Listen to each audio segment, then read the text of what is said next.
and comment the city you're watching from so I can see how far my story has reached. I never expected that a simple question on Thanksgiving would shatter everything I thought I knew about my life. For the past 2 years, I'd been struggling to make ends meet on my janitor's salary, rationing my blood pressure medication, and wearing the same worn coat through 2 harsh winters. But I told myself it was temporary, that things would get better. My son David had built an empire from nothing. At 35, he owned a successful tech consulting firm that employed over 200 people. I was proud of him, even though our conversations had become brief phone calls about business meetings and client dinners. After his father died 3 years ago, David threw himself into work, and I understood. Grief affects everyone differently. The house felt different that Thanksgiving morning. I'd spent hours preparing his favorite dishes, even though the grocery bill would mean skipping lunch for the next week. My small kitchen barely contained all the pots and pans, but I wanted everything perfect for his visit. It had been 4 months since I'd seen him in person. When David walked through my front door, I was struck by how expensive everything looked. His watch, his shoes, even his casual sweater probably cost more than my monthly rent. Behind him walked Victoria, his wife of 3 years. She wore a cream-colored coat that looked like it belonged in a magazine, her blonde hair perfectly styled despite the November wind. "Mom, the house smells incredible," David said, hugging me briefly before stepping back to help Victoria with her coat. She smiled at me, that polished smile she always wore, but her eyes seemed to be calculating something. We sat down to dinner, and I listened as David talked about expanding his business to the West Coast. Victoria chimed in occasionally, mentioning their recent trip to Europe and the renovations they were planning for their home. I nodded and smiled, even though each detail reminded me of the growing distance between my life and theirs. Then, as I was serving the pumpkin pie, David leaned back in his chair and smiled. "Mom, I've been meaning to ask you something that's been on my mind." I set down the pie server, giving him my full attention. "How are you enjoying the lake house I gave you 2 years ago? I know you've always loved being near the water." The words hit me like ice water. I stared at him, my mouth slightly open, trying to process what he'd just said. Lake house? I felt my heartbeat quicken as confusion washed over me. "What lake house, honey?" "I never received any lake house," David's smile faltered. He glanced at Victoria, who had gone very still beside him. "The house on Lake Morrison. I had it transferred to your name for your birthday 2 years ago. Don't you remember?" I shook my head slowly, feeling dizzy. "David, I would remember receiving a house. I've never gotten anything like that. Are you sure you're not thinking of someone else?" Victoria suddenly stood up, her napkin falling to the floor. "Oh, I just remembered," she said, her voice slightly higher than usual. "I need to make a phone call about tomorrow's appointment. Excuse me." She walked quickly toward the kitchen, pulling out her phone. But something about her movement felt wrong, urgent in a way that made my stomach clench. David was frowning now, his businessman's mind clearly trying to solve a puzzle. "Mom, that's impossible. I specifically had my assistant handle all the paperwork. The deed should have been mailed to you, and there were supposed to be monthly maintenance payments set up too." "Monthly payments?" I felt my legs weaken. "What monthly payments?" "The $1,500 I've been sending you every month to help with expenses. My assistant assured me you were receiving everything." The room seemed to tilt. $1,500 a month for 2 years.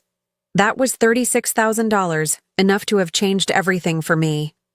Enough to buy the medications I needed, to fix my car, to not worry about every grocery purchase. I gripped the edge of the table.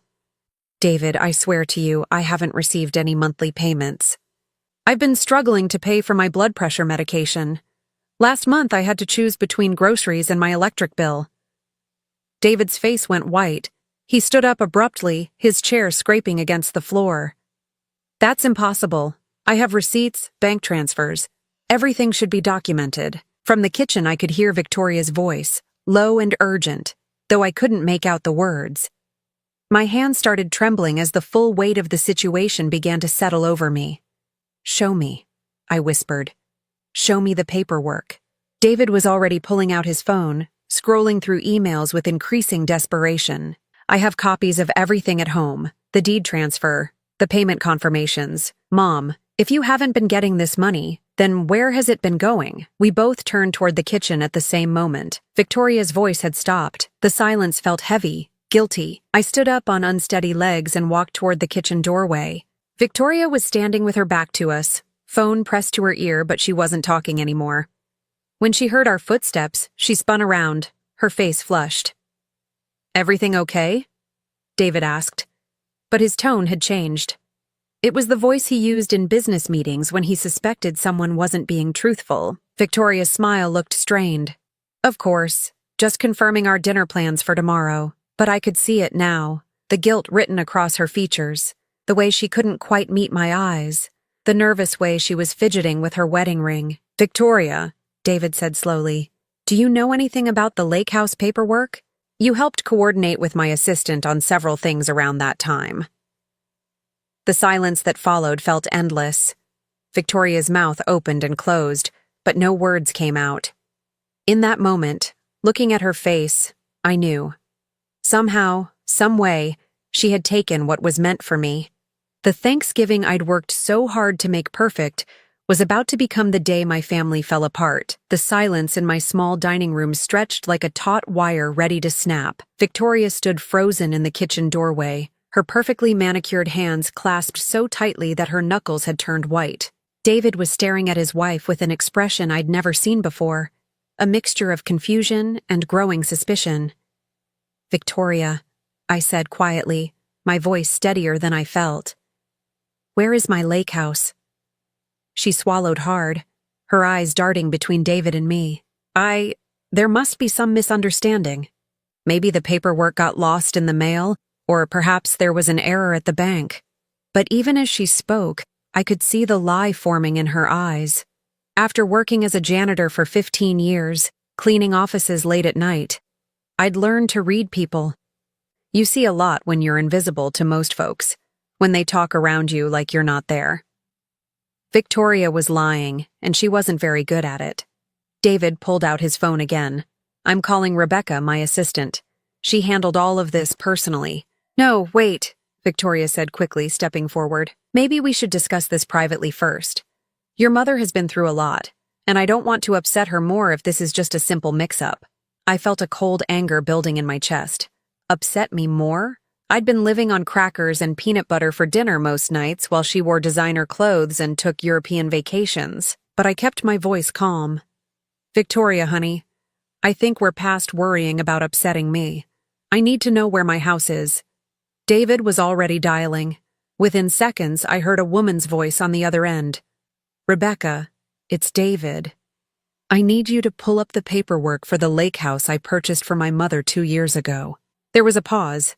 Then Rebecca's voice became clearer as David put the phone on speaker. "Of course, Mr. Harrison. The property at 1247 Lake Morrison Drive. The deed was transferred to Margaret Harrison on November 15th, 2 years ago. I have copies of all the signed documents." My heart pounded. That was my name, my address for the paperwork. But I had never signed anything. "And the monthly payments?" David asked.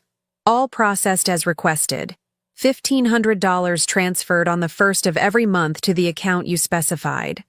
Account holder name Margaret Harrison, routing number ending in 4782. I felt the blood drain from my face. "I don't have an account ending in 4782. My account ends in 9156. David's eyes snapped to Victoria. "Rebecca, can you read me the full account number?" As Rebecca rattled off the numbers, I watched Victoria's face crumble. It wasn't my account. It wasn't even close. "Rebecca," David said, his voice dangerously quiet. "Who provided you with this account information?" "Your wife, sir. Mrs. Harrison called me in December 2 years ago and said there had been a change in your mother's banking information. She provided the new routing and account numbers and asked me to update all the records." The phone slipped slightly in David's hand. Victoria made a small, desperate sound in the back of her throat. "And the deed?" David continued. "Where was it supposed to be mailed?" "To the address Mrs. Harrison provided. Let me see. 847 Maple Street, apartment 2B. I'd never lived on Maple Street. I'd been in the same small house for 10 years. David hung up the phone, and the silence that followed was deafening. When he looked at Victoria, his face was completely blank. which somehow seemed more terrifying than anger would have been. "Explain," he said simply. Victoria's composure finally shattered. Tears started flowing down her cheeks, but they looked more like panic than remorse. "David, you have to understand. My parents were about to lose their house. They're elderly, and my father's medical bills were bankrupting them.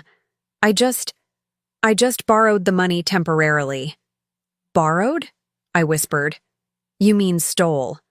"No," Victoria's voice rose. "I was going to pay it back. I just needed time. And the lake house. It's not like you were using it. My family needed a place to stay while they got back on their feet." I felt something crack inside my chest. "Not like I was using it?" "Victoria, I've been working double shifts to afford my medication.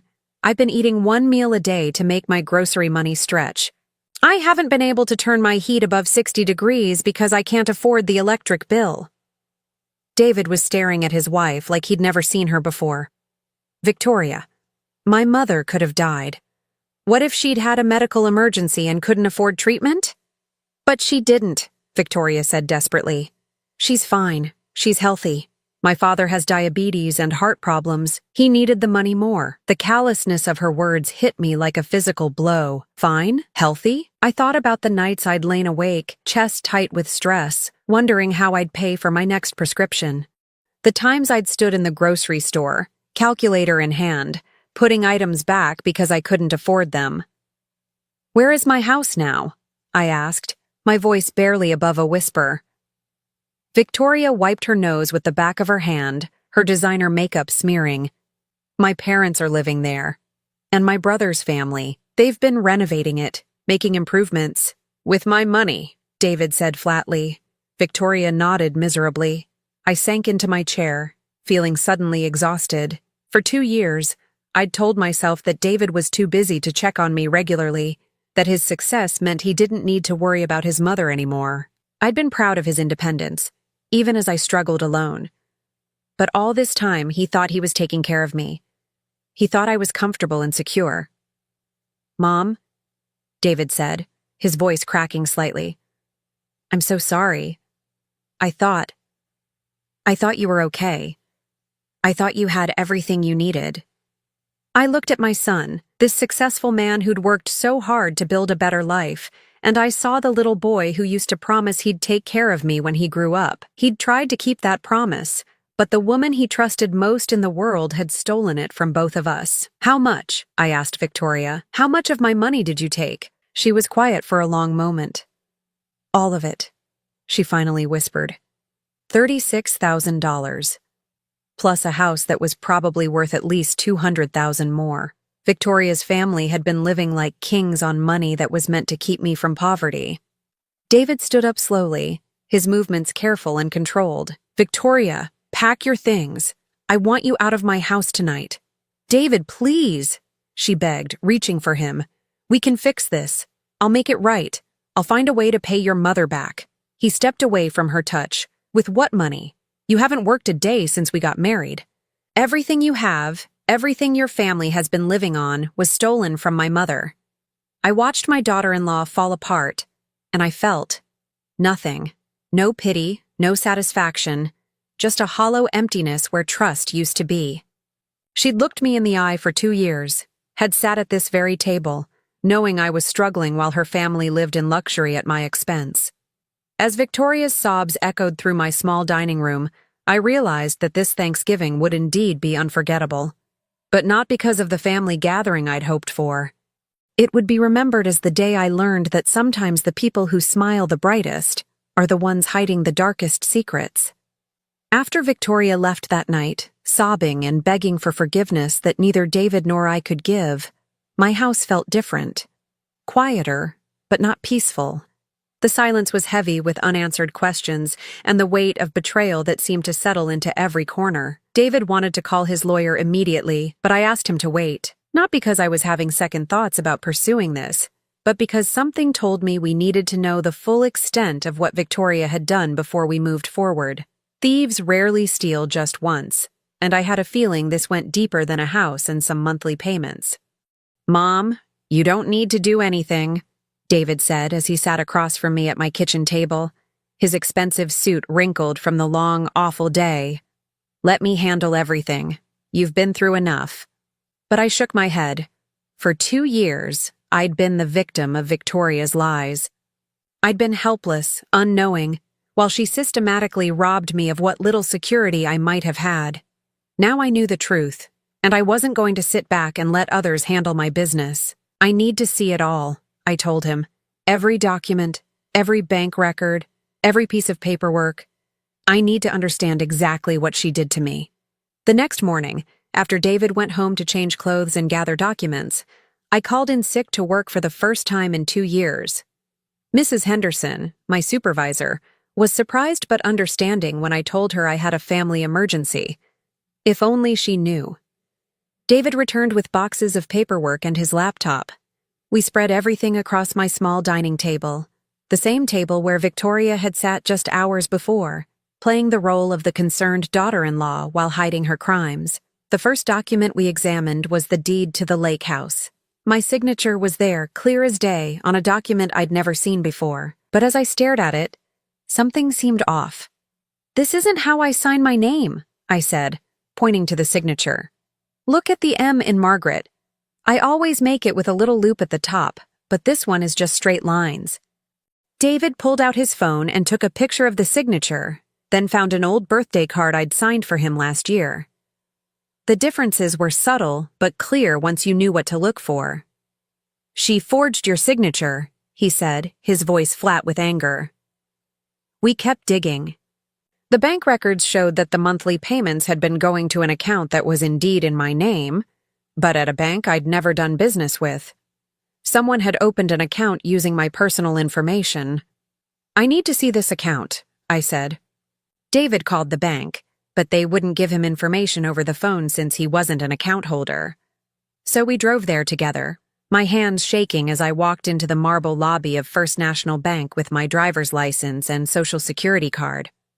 The account had been opened 2 years and 1 month ago, just weeks before the first payment was supposed to go to me. The address on file was 847 Maple Street, apartment 2B, the same address Rebecca had mentioned. The phone number listed wasn't mine either.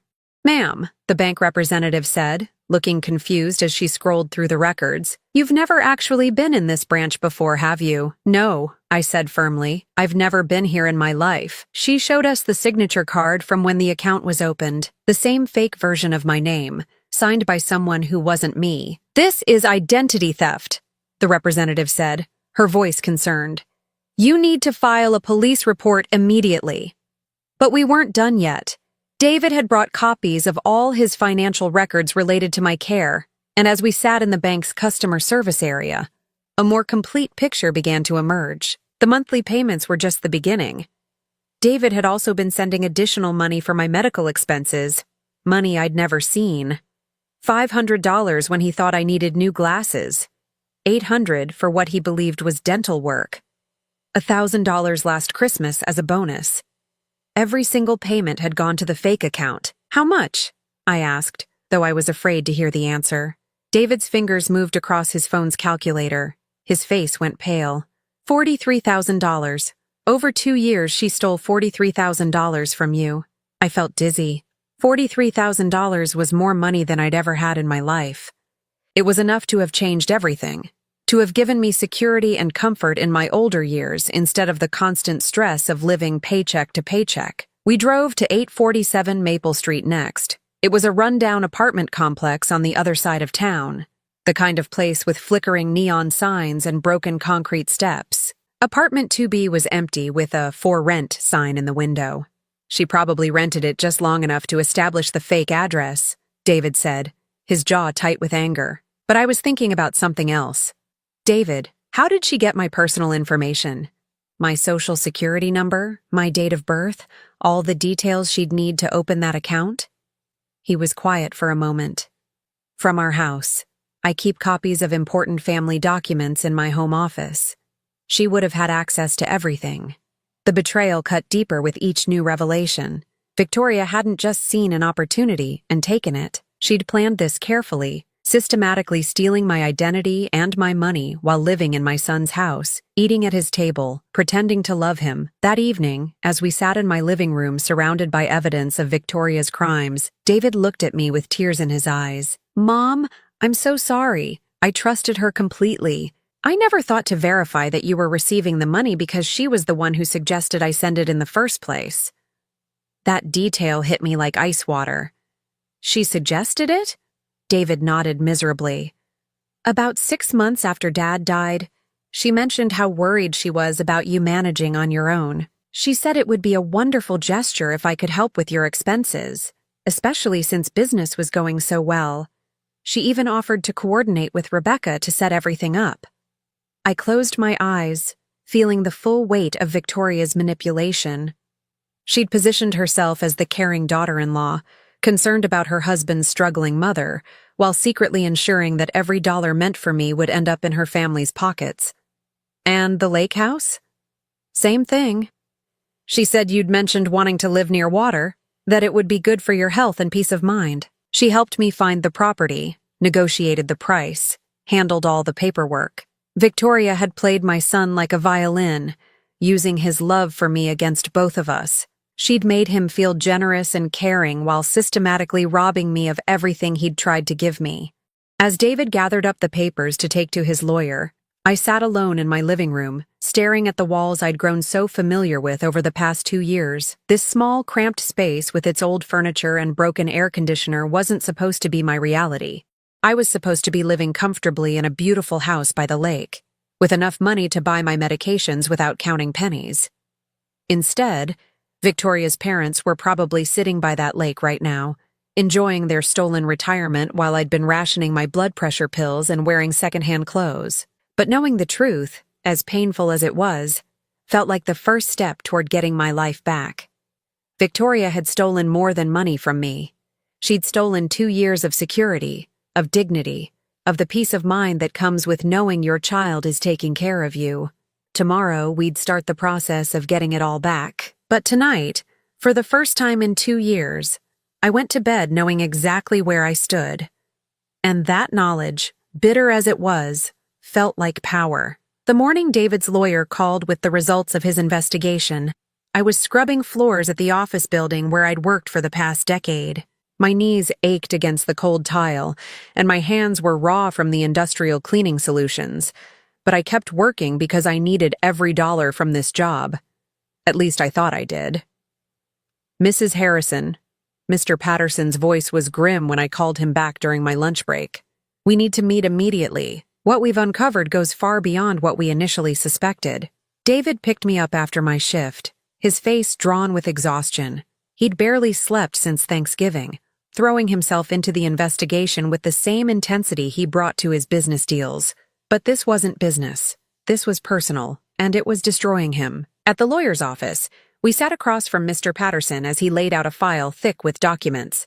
"Victoria didn't just steal from you, Mrs. Harrison.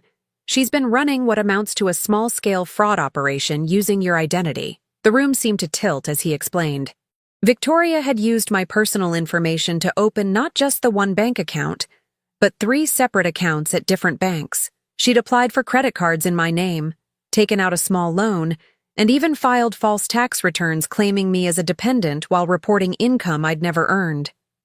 The IRS has been trying to contact you about discrepancies in your tax filings," Mr. Patterson continued. "They've been sending notices to the fake address. You're currently under investigation for tax evasion." I felt like I was drowning. Tax evasion? But I've filed my taxes honestly every year. "We know that now, but the IRS doesn't. Victoria has been reporting that you received the money David sent, money that you never actually got. From their perspective, you've been hiding income." David's hands were clenched into fists. "How much did she steal in total?" Mr. Patterson flipped through several pages. "Including the original $43,000, plus additional credit card spending, loan proceeds, and fraudulent tax refunds, we're looking at approximately $78,000. The number hit me like a physical blow. $78,000. I made $18,000 a year scrubbing floors. Victoria had stolen more than 4 years of my salary. And the house? That's where it gets more complicated. Mr. Patterson said. "The property is legally in your name, Mrs. Harrison, based on the forged deed.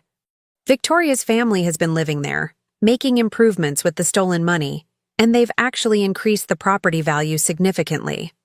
I thought about Victoria's parents, whom I'd met only twice at family gatherings. They'd seemed like nice people, a little overwhelmed by their daughter's wealthy lifestyle but grateful for her success. Had they known where the money was coming from? Had they known they were living in a house stolen from their son-in-law's mother? "Can we get it back?" David asked. "Yes, but we'll need to involve law enforcement. This isn't a civil matter anymore. This is criminal fraud, identity theft, and tax evasion. Victoria could face serious prison time." I was quiet for a long moment, thinking about the woman who'd sat at my table just days ago, crying and begging for forgiveness. She'd seemed genuinely remorseful, but now I wondered if those tears had been real or just another manipulation. "What about her family?" I asked. "Her parents? Her brother with the children?" Mr. Patterson's expression was sympathetic but firm. "They'll have to vacate the property. If they can prove they didn't know the money was stolen, they might avoid criminal charges, but they can't keep what was bought with fraudulent funds." David was staring out the window, his jaw tight. "Where is Victoria now?" "She's staying with her parents at the lake house," Mr. Patterson said. "Our investigator confirmed she's been there since she left your house on Thanksgiving." "So she ran straight to the people who'd been living off my mother's stolen money," David said bitterly. "Of course she did." That afternoon, we drove to Lake Morrison.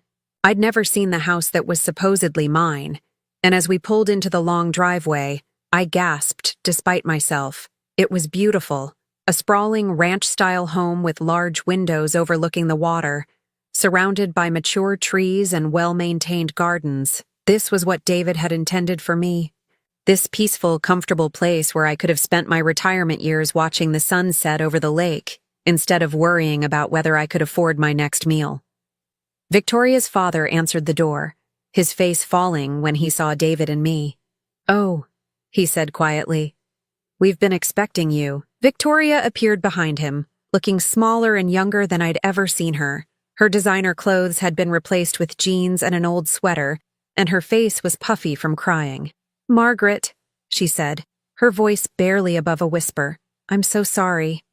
I looked at her, this woman who'd smiled at me across countless dinner tables while systematically destroying my financial security, and I felt nothing but cold anger. "Are you?" I asked. "Are you really sorry, Victoria? Or are you just sorry you got caught?" She started crying again, but I wasn't moved. I'd seen her tears before, had believed in them, had even felt sorry for her sometimes when David worked long hours and she seemed lonely. "I never meant for it to go this far," she sobbed. "It started with just borrowing the first payment to help my parents with their mortgage. I was going to put it back before anyone noticed. But you didn't," David said, his voice like ice. "You took more and more. You stole my mother's identity, filed false tax returns, opened credit cards in her name. That's not borrowing, Victoria. That's fraud." Victoria's mother had appeared in the doorway, her face streaked with tears. "We didn't know," she said desperately. "We thought David was just being generous, helping us through a difficult time. Victoria told us he'd insisted on buying us the house." I looked at this older woman, probably close to my age, and I saw genuine shock and horror in her eyes. She hadn't known. None of them had known except Victoria. "The IRS thinks I'm a tax cheat because of what your daughter did," I said quietly. "I could go to prison because Victoria filed false returns in my name." Victoria's mother gasped, pressing a hand to her mouth. "Oh my God, Victoria, what have you done?" But Victoria just kept crying, offering excuses and apologies that meant nothing now. She'd had 2 years to confess, 2 years to make this right, and she'd chosen to dig deeper instead. Mr. Patterson stepped forward with a briefcase full of legal documents. "Mrs. Stevens, I'm going to need you and your family to vacate this property within 30 days. Everything purchased with the fraudulent funds will need to be returned or compensated for."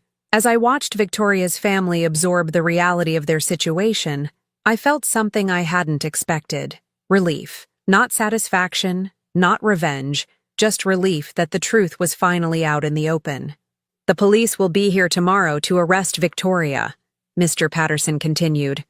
"I'd recommend she turn herself in voluntarily." Victoria looked up at David with desperate eyes. "Please don't let them arrest me. I'll pay everything back, I promise. I'll get a job, I'll work day and night." David shook his head sadly.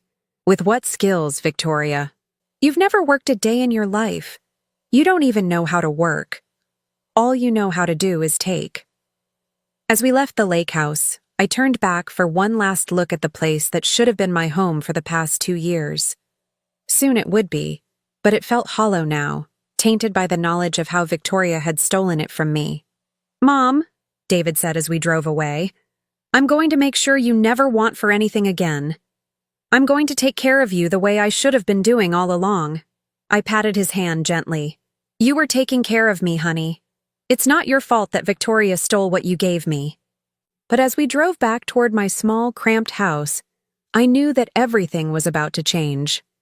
Victoria would face the consequences of her crimes, and I would finally get the security and comfort that David had always intended for me to have. The confrontation was over. Now came justice. The divorce papers were finalized on a gray Tuesday in February, 3 months after that devastating Thanksgiving dinner.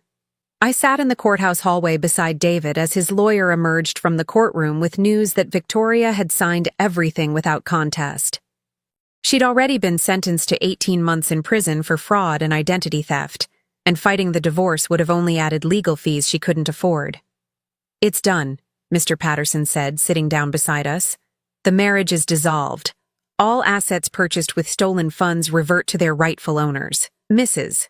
Harrison, you now legally own the lake house, and all the money in the fraudulent accounts has been frozen pending full restitution." David let out a long breath. "What about her family?" "They vacated the property last week. Her parents moved in with her brother temporarily, and they've been surprisingly cooperative. I think they're genuinely horrified by what Victoria did." I felt a strange mix of relief and sadness. Relief that this nightmare was finally ending, but sadness for the collateral damage. Victoria's parents were innocent victims too, in their own way. They'd lost their home and their savings, all because their daughter had chosen to steal instead of asking for help honestly. The weeks that followed were a whirlwind of paperwork and adjustments. David threw himself into making things right with the same intensity he'd once brought to building his business. He hired a team of accountants to untangle Victoria's fraudulent tax filings, worked with the IRS to clear my name, and personally oversaw every detail of transferring ownership of the lake house back to me. But the most important change was in David himself. The successful businessman who'd been too busy for regular phone calls became a son who stopped by every few days, who called just to check on me, who insisted on taking me to doctor's appointments and grocery shopping. "You don't have to hover, honey," I told him one afternoon as he helped me pack the few belongings I wanted to keep from my old house. "I'm not going anywhere." He paused in folding one of my quilts, his hands stilling on the soft fabric. "Mom, I missed 2 years of your life because I was stupid enough to trust Victoria completely. I'm not missing any more." I understood his guilt, even though I didn't think he deserved it. Victoria had been a master manipulator, playing on his love for me to hide her crimes. But I also understood that trust, once broken so completely, takes time to rebuild, even trust in yourself. Moving into the lake house felt surreal. The place was beautiful, but it carried the weight of everything that had happened. Victoria's family had taken good care of it, I had to admit. The gardens were well maintained, the house was clean and updated, and they'd even added a screened porch overlooking the water that I fell in love with immediately. But it felt like moving into someone else's life, rather than reclaiming my own. "We can change anything you want," David said as we walked through the rooms together. "New furniture, different paint colors, whatever would make it feel like home to you." I appreciated his thoughtfulness, but I wasn't sure new curtains would erase the knowledge that Victoria's father had sat in this living room for 2 years, reading his morning paper while I'd been rationing my medication 50 miles away. The financial restitution process was more complex than I'd expected. The accounts Victoria had opened in my name contained not just the money David had sent, but also funds from the credit cards she'd used and the loan she'd taken out. Untangling what belonged to whom required forensic accounting and months of documentation. The good news, my new financial advisor explained, is that when all is said and done, you'll have not just the original money your son sent, but also accumulated interest and some additional compensation for the identity theft. We're looking at approximately $95,000 once everything is recovered. $95,000. I'd never imagined having that kind of money. It was enough to live comfortably for years, to never worry about choosing between groceries and medication again, to actually enjoy my retirement instead of working until my body gave out. But the money felt strange in my hands, tainted by the knowledge of how it had been stolen and recovered. I found myself almost missing the simplicity of my old life, where I knew exactly where I stood, even if that place was barely getting by. The hardest part was dealing with the community's reaction. In a town the size of ours, Victoria's arrest and trial had been front-page news. Everyone knew what she'd done, and by extension, everyone knew that I'd been the victim of an elaborate fraud scheme. People's reactions varied wildly. Some were sympathetic, offering help and expressing outrage on my behalf. Others seemed almost suspicious, as if they couldn't believe I hadn't known what was happening. A few made comments that suggested they thought I should be grateful for the attention, as if being defrauded was somehow better than being ignored. The worst were the people who acted like I'd won the lottery instead of having my identity stolen. "Well, at least it all worked out in the end," one neighbor said cheerfully. "Now you're sitting pretty by the lake." I wanted to shake them, to explain that having your daughter-in-law systematically steal your identity and rob you for 2 years isn't something that just works out. That the money and the house came with the knowledge that someone you'd trusted had viewed you as nothing more than a source of funds to exploit. But I kept my mouth shut and focused on rebuilding my life. The first night I spent alone in the lake house, I sat on the screened porch with a cup of tea, watching the sun set over the water. The view was beautiful, peaceful in a way I'd never experienced before. But I felt oddly detached from it, as if I were a guest in someone else's dream. My phone rang, and David's name appeared on the screen. He'd been calling every night since I'd moved in, checking to make sure I was settling in okay. "How are you feeling, Mom?" I looked out at the lake, trying to find words for the complicated mix of emotions churning inside me. "Grateful," I said finally, "and sad, and angry, and confused, sometimes all at the same time." "That sounds about right," David said softly. "You know, I've been thinking about what Victoria said that last day, about how she never meant for it to go so far. I remembered her tears, her desperate apologies. What about it? I think she was telling the truth about that part. I think she really did start small and then couldn't stop. But that doesn't make it better, does it? If anything, it makes it worse. She had dozens of opportunities to confess, to make it right, and she chose to dig deeper every single time." He was right. Victoria's initial crime might have been impulse or desperation, but everything that followed had been calculated deception. She'd looked me in the eye at family dinners, had hugged me at holidays, had listened to me worry about money, all while knowing she was the reason I was struggling. "I keep thinking about how proud she seemed," I said, "when she talked about her family's renovations to the house, the improvements they were making. She was proud of what they'd accomplished with my stolen money. She wasn't just stealing from you, Mom. She was stealing from both of us. She stole the relationship we should have had these past 2 years, the peace of mind I thought I was giving you." After I hung up with David, I walked through the house that was finally, legally, undeniably mine. It was beautiful, comfortable, everything I could have wanted, but it would take time before it felt like home instead of evidence of a crime. I settled into the master bedroom that night, in a bed that was mine, in a house that was mine, with enough money in the bank to last me the rest of my life. I should have felt triumphant. Instead, I felt exhausted. But as I drifted off to sleep to the gentle sound of water lapping against the shore, I realized that exhaustion wasn't necessarily a bad thing. It was the exhaustion that comes after a long, difficult journey is finally over. Tomorrow, I could begin the work of making this stolen dream into something that truly belonged to me. 1 year later, I stood in the same screened porch where I'd spent that first confused night, but everything had changed. The space that had once felt foreign now wrapped around me like a comfortable embrace. I'd replaced Victoria's family's furniture with pieces that spoke to me, added plants that I'd chosen myself, and hung photos that told the story of my real life, rather than someone else's stolen dream. The morning routine I'd developed had become sacred to me. Coffee on the porch as the sun came up over the lake, watching the water change colors with the light. It was a luxury I'd never imagined I'd have, this peace, this time to simply exist without the constant weight of financial worry. David's car pulled into the driveway, right on schedule for our weekly breakfast together. This tradition had started months ago, after his initial guilt-driven hovering had settled into something more natural. We'd both learned to navigate this new relationship, one built on honesty rather than the false foundation Victoria had created. "Morning, Mom," he called as he came through the front door, carrying a bag from the bakery in town. "I brought those cinnamon rolls you like." I smiled, setting 2 plates on the kitchen table. "You don't have to bring me pastries every week, honey. I'm perfectly capable of feeding myself now." He grinned. "I know you are, but I like bringing them. Besides, Mrs. Chen at the bakery always asks about you. Half the town has adopted you as their favorite success story." It was true. The same community that had whispered about my situation during Victoria's trial had embraced me once justice was served. People stopped me at the grocery store to ask how I was settling in. Neighbors brought casseroles when I first moved to the lake, and the mailman made sure to mention whenever he had good news to deliver. "Any word from the lawyer about Victoria's appeal?" I asked as we settled into our usual spots at the table. David shook his head.